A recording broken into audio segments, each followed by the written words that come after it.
नमस्कार, जय माता दी, जय महालक्ष्मी। मैं हूं आपके साथ आपकी अपनी हुसैन डॉक्टर वाय राखी और सालों साल से आप मुझसे धनवर्षा पोटली मंगाते हैं। ये एक ऐसी चमत्कारी पोटली है जो लोग हमारे साथ अभी नए जुड़े, हमारे परिवार का हिस्सा। मैं उन्हें बता दूं, इसे धनतेरस वाले दिन आपको अपनी तिजोरी में, अलमारी में, गल्ले में, अपने ऑफिस में, अपने फैक्ट्री में या अपने मंदिर में घर के रखना होता है। ऐसा नहीं है कि इस पोटली को रखने के बाद धन की बारिश होने लगती है और आप हाथ पर हाथ धरकर घर पर बैठ जाइए, बाकी सब कुछ तो ये पोटली कर लेगी। अगर ऐसा होता तो ये पोटली अपने हाथों से बनाकर पूरे देश में मैं बांट देती।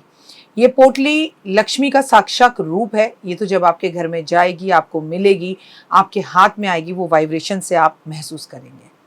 आपकी अपनी पूरी तरह से स्वतंत्र हैं, आपकी चॉइस है। लेकिन आपको अपने घर में लक इनहैंस बढ़ाना है और आपको पैसा बहुत चाहिए, आप बहुत मेहनत करते हैं लेकिन 99 पर आके आपके काम रुक जाते हैं, कुछ भी ऐसा है तो आपको ये धनवर्षा पोटली ज़रूर मंगानी चाहिए। अगर आपको ये धनवर्षा पोटली चाहिए तो पूजा, अनु और आरती को कॉल करें हमारे ऑफिस के नंबरों पर और तुरंत आप अपनी पोटली बुक कराएं। लेकिन जब भी आप पोटली की पेमेंट करें, पहले वीडियो कॉल कर ऑफिस, जो मेरे पीछे आपको ऑफिस दिखाई दे रहा है, ये ऑफिस या मुझे ज़रूर देखें।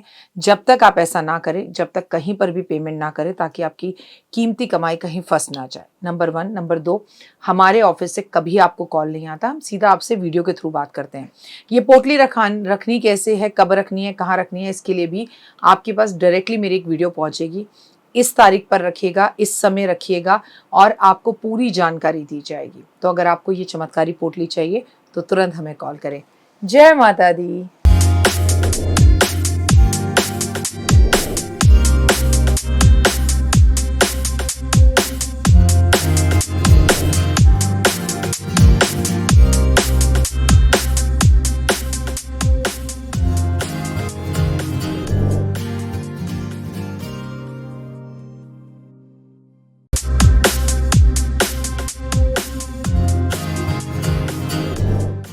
सितंबर का जो महीना होता है ना, वो बेहद खास होता है।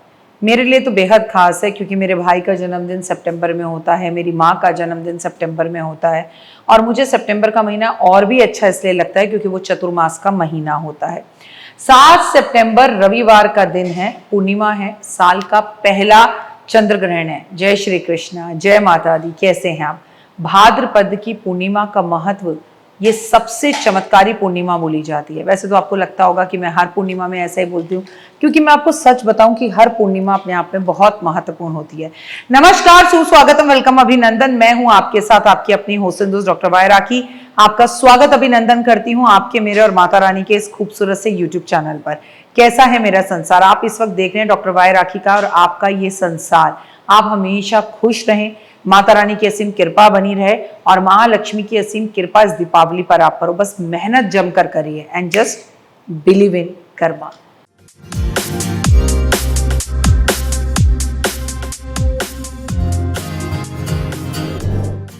कैसा है मेरा ये परिवार, कैसा है मेरा ये संसार? आज मैं आपसे 7 सितंबर 2025 को पड़ने वाली भाद्रपद की पूर्णिमा के बारे में बात करूंगी। ये पूर्णिमा भाद्रपद के महीने की पूर्णिमा है और इस दिन भगवान विष्णु सत्यनारायण रूप में उनकी पूजा की जाती है, पूजित होते हैं। इस दिन पितृपक्ष की शुरुआत भी हो रही है। मान्यता है कि भगवान सत्यनारायण की पूजा करने से, उपासना करने से सारे कष्ट दूर हो जाते हैं। लेकिन जिनके घर में भी किसी की भी मृत्यु पूर्णिमा की तिथि पर हुई है तो उनके घर में आज पूर्णिमा का पहला श्राद्ध भी है। तो श्राद्ध की आप सभी को बहुत बहुत शुभकामनाएं।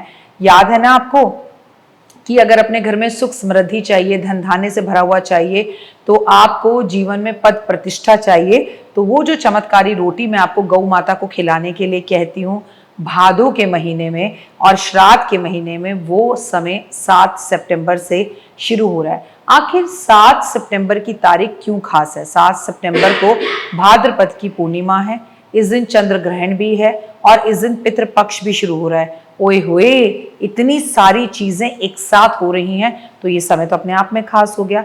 सितंबर में कब, मैं आपको बताऊं कि भाद्रपद की पूर्णिमा है तो मैंने इसका समय लिखा हुआ है 7 सितंबर रविवार का दिन 2025 और भादों की पूर्णिमा और पूर्णिमा का पहला श्राद्ध। ठीक है, अब पूर्णिमा की जो ये तिथि है इसमें चंद्रमा की भी पूजा की जाती है, महादेव की भी पूजा की जाती है और पूर्णिमा की तिथि पर हम लक्ष्मी नारायण की पूजा भी करते हैं। और अब कुछ बचा तो इस पूर्णिमा पे तो हम अपने पितरों की भी पूजा करेंगे। कैसे करें भाद्रपद की पूर्णिमा पर व्रत? भाद्रपद की पूर्णिमा पर व्रती को सुबह जल्दी उठकर स्नान आदि करना चाहिए, स्वच्छ कपड़े पहनकर, साफ कपड़े पहनकर, और इस दिन हल्दी के पानी से स्नान करें। लेकिन इस दिन श्राद्ध का पहला दिन है, तो अब लगातार 15 दिन तक हमें एक छोटा सा लोटा रखना है, चांदी का, तांबे का, पीतल का, स्टील का।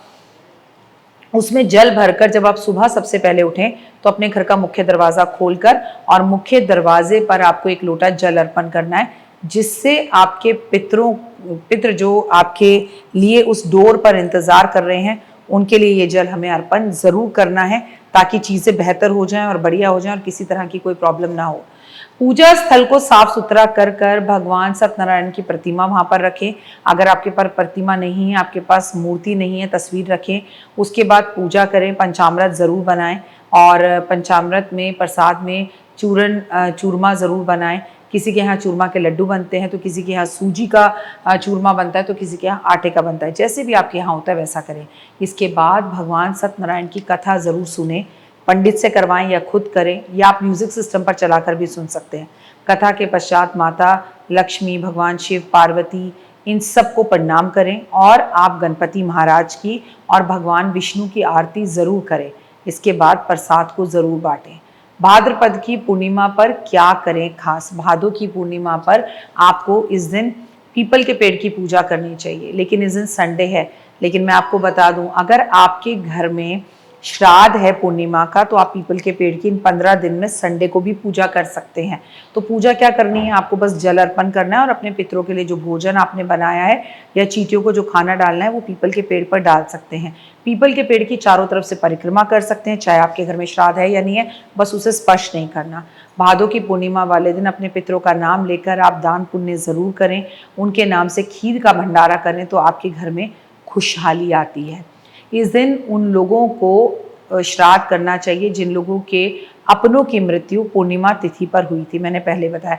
और अगर आपके यहाँ पूर्णिमा का श्राद्ध नहीं भी होता तो आप चमत्कारी रोटी बनाकर गाय को खिलाएंगे। क्या है चमत्कारी रोटी? तो मैं आपको बता दूं, अभी तक अगर आपने मेरी वीडियो नहीं देखी, आप मेरे नए सब्सक्राइबर हैं तो ज़रूर देखिए। और आप गूगल पे सिर्फ डालिए, YouTube पर डालिए डॉक्टर वाई राखी की चमत्कारी रोटी, तो मेरी वो वीडियो आ जाएगी। और ये रोटी अगर आपने 15 दिन खिला दी, 15 दिन में 2 दिन भी खिला दी, जिस दिन आपके घर में श्राद्ध है उस दिन भी खिला दी, तो आपको पूरे वर्ष का फल मिलेगा। भाद्रपद की पूर्णिमा पर क्या करें दान? इस दिन अन्न का दान करें, इस दिन आप कंबल दान करें, इस दिन सफ़ेद मिठाइयों का दान करें, ब्राह्मण को वस्त्र दें धोए हुए, और इस दिन धन का दान करें। चांदी का दान करना बहुत ही शुभ माना जाता है। एक चांदी का सिक्का महादेव पर अर्पण कर कर आ जाएं, it is more than enough. इससे घर में बरकत आती है, घर की हर चीज़ जो है वो चमकने लगती है, माँ लक्ष्मी की कृपा होने लगती है, जीवन सुखों से भर जाता है। भाद्रपद की पूर्णिमा पर चंद्र ग्रहण भी है, और ये ग्रहण क्या भारत में है? जी हाँ, भारत में है। 7 सितंबर को भाद्रपद की पूर्णिमा के दिन चंद्र ग्रहण होगा, और ये पूर्ण चंद्र ग्रहण होगा। ये भारत में भी देखा जाएगा, लिहाजा चंद्र ग्रहण का सूतक काल भी मान्य होगा। चूंकि सूतक काल पूजा पाठ, भोजन, पानी ग्रहण करने को लेकर सभी चीज़ें, शुभ कार्य जो है वर्जित होते हैं। ऐसे में पूर्णिमा में दान स्नान जो करना है सुबह 4 बजे उठकर जल्दी करिए। चंद्र ग्रहण का समय जान लेते हैं और फिर सूतक काल का भी समय जान लेते हैं। चंद्र ग्रहण जो है वो आपको बता दूं 7 तारीख की रात को लगेगा। भारतीय समय के अनुसार चंद्र ग्रहण जो है वो रात को 9:58 मिनट पर ऑलमोस्ट 10 बजे शुरू होगा, और रात को 8 तारीख की रात को 1:30 बजे के करीब खत्म होगा। चंद्र ग्रहण का सूतक काल 9 घंटे पहले शुरू हो जाएगा, लिहाजा चंद्र ग्रहण दोपहर 12:55 से शुरू हो जाएगा। एक बात याद रखिएगा कि सूतक काल में भी मंदिरों के पट बंद रखते हैं, इसलिए हमें अगर श्राद्ध भी करना है पूर्णिमा का तो वो भी 12 बजे से पहले करना है। कोई भी पूजा पाठ या सत्यनारायण की कथा करनी है वो भी 12 बजे से दोपहर पहले करनी है। लिहाजा पूर्णिमा का स्थान, दान, पूजा, सारे कार्य आपको ग्रहण के जो सूतक काल है उससे पहले ही निपटाने होंगे। चंद्र ग्रहण के समय आप कुछ काम जरूर कर लें। हालांकि रात में पड़ रहा है, पर ग्रहण से डरने की जरूरत नहीं है। इस दौरान घर के मंदिर के पट सूतक काल से ही बंद रखें, भगवान को स्पर्श बिल्कुल भी ना करें। साथ में ग्रहण के द्वार बाहर निकलने से जितना बच सकते हैं बचिए, और रात में आप 12 साढ़े 12 बजे बाहर जाओगे भी कहाँ, चुपचाप घर में रहो। विशेष तौर पर गर्भवती महिलाओं को इस टाइम बाहर नहीं निकलना चाहिए, ये आपके लिए और आपके गर्भ के शिशु के लिए नुकसान पहुंचा सकता है। घर के अंदर ही रहें तो अच्छा है, और ग्रहण को खुली आंखों से ना देखें। ऐसे में भगवान का नाम जरूर लें। अगर आप गर्भवती हैं तो चाकू, कैंची, सुई, नुकीले उपकरणों का इस वक्त इस्तेमाल नहीं करना चाहिए। शरीर पर चोट लगना, खरोच लगने से बचना चाहिए। पानी में तुलसी के पत्ते डालकर या घर की हर चीज़ पर तुलसी के पत्ते ज़रूर अर्पण करने चाहिए, जिससे नकारात्मकता दूर हो और पॉजिटिविटी आए। धार्मिक मान्यताओं के अनुसार ये बात याद रखें कि ग्रहण काल बहुत ही शुभ कार्य नहीं किए जाते, लेकिन पूजा पाठ के लिए ये समय सबसे शुभ माना जाता है, क्योंकि इस समय में नकारात्मक ऊर्जा हर तरफ होती है। चंद्रमा कष्ट में होते हैं तो चंद्रमा के मंत्र जाप करें, हनुमान चालीसा पढ़ें, संकट मोचन पढ़ें, सुंदरकांड का पाठ करें। पुरानी मान्यताओं के मुताबिक तो ग्रहण काल में भगवान का नाम जाप, हनुमान चालीसा, श्रीमद् भगवत का पाठ करना कई तरह से लाभदायक होता है, और ग्रहण के टाइम पर हमें दान भी करना चाहिए। चंद्र ग्रहण में हमें क्या दान करना चाहिए? चावल, दूध, दही, चीनी, सफ़ेद रसगुल्ले या छाया पात्र।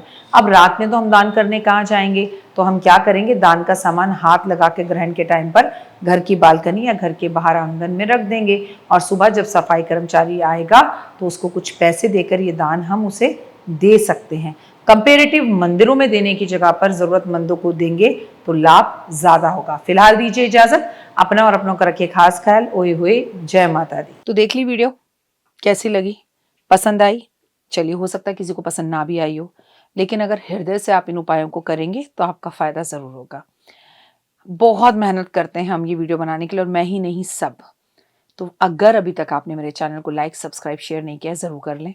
अगर आपको किसी भी तरह की कोई जानकारी चाहिए या आप चाहते हैं आपकी बताई हुई वीडियोस मैं बनाऊं, तो आप यकीन मानिए हमारे नंबर आपको सारे वॉलपेपर पर दिखाई देंगे। इन सब नंबरों पर, इन सब नंबरों पर, इन सब नंबरों पर, इन सब नंबरों पर आप हमें तुरंत कॉल करें, और कॉल कर कर आप हमें मैसेज करें, व्हाट्सअप करें कि क्या वो विषय है जिस पर मैं आगे वीडियो बनाऊं। आप जो विषय मुझे देंगे उस पर मैं वीडियो बनाऊंगी। और हाँ, रुकिए, जाइए मत। आप में से बहुत से लोग मेरी इन वीडियो को रोज़ देख रहे हैं, लेकिन चैनल सब्सक्राइब नहीं कर रहे, और उससे भी ज़्यादा प्रॉब्लम है कि आप मुझे अलग अलग चैनल्स पर देख रहे हैं। मेरा असली चैनल यही है, सिर्फ यही डॉक्टर वाई राखी एस्ट्रोलॉजर चैनल पर ही मुझे देखिए, और कहीं नहीं। ये मेरी आपसे रिक्वेस्ट है। जय माता दी। जीवन में है समस्या, नहीं मिल रहा तकलीफों से छुटकारा, नहीं मिल रही मनचाही नौकरी, टूट गया है विश्वास, सांस से आपकी बिल्कुल नहीं बनती, और खत्म हो गई है आस, भगवान से आपका विश्वास उठ चुका है। टैरो के 78 कार्ड खोलेंगे भविष्य का राज। सरकारी नौकरी से हैं आप कोसों दूर, कुंडली जगाएगी कुंडली जागरण, कुंडली बताएगी आपका भविष्य। ऊपर से ये जादुई हवाएं, ऊपरी हवाएं, जादू टोना तंत्र विद्याएं, पति पत्नी और वो, करना होगा खुद पर विश्वास। दीजिए मुझे भी एक मौका, अपनी कुंडली दिखाइए, टैरो कराइए, लेकिन अपनी जिंदगी को जल्द बदलवाइए। मैं हूं डॉक्टर वाई राखी। आप मुझसे बात कीजिए, फ़ोन कीजिए, अपॉइंटमेंट लीजिए, आपकी ज़िंदगी के अंदर आएगा ज़बरदस्त बदलाव।